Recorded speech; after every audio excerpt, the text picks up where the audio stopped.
Arestado ang isang top 1 most wanted person sa isinagawang operasyon dahil sa kasong paglabag sa Republic Act 7610 o Special Protection of Children Against Abuse, Exploitation and Discrimination Act sa Sual, Pangasinan. Police Corporal Joanna Marie de los Santos sa balita. Arestado ang babaeng ito na tinaguriang top 1 most wanted person sa ikinasang joint operation ng Sual Municipal Police Station, Banban Municipal Police Station, Tarlac at Maritime Police Station sa Barangay Kamagsingalan, Sual, Pangasinan. Kinilala ni Police Captain John C. Ramos, officer in charge ng Sual MPS, ang suspect sa pangalang Marie, 36 anyos, isang housewife at residente ng nasabing barangay.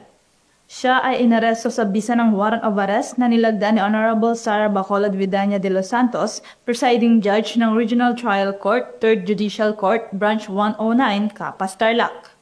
Haharap ang suspect sa kasong paglabag sa Republic Act 7610 o Special Protection of Children Against Abuse, Exploitation and Discrimination Act sa ilalim ng Criminal Case Number L-9770 na may itinakdang piyansa na 80,000 pesos.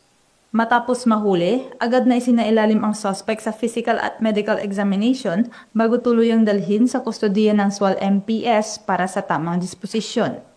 Tiniyak naman ng pulisya na magpapatuloy ang kanilang masinsinang operasyon laban sa mga wanted persons upang mapangalagaan ang kapayapaan at kaligtasan ng komunidad.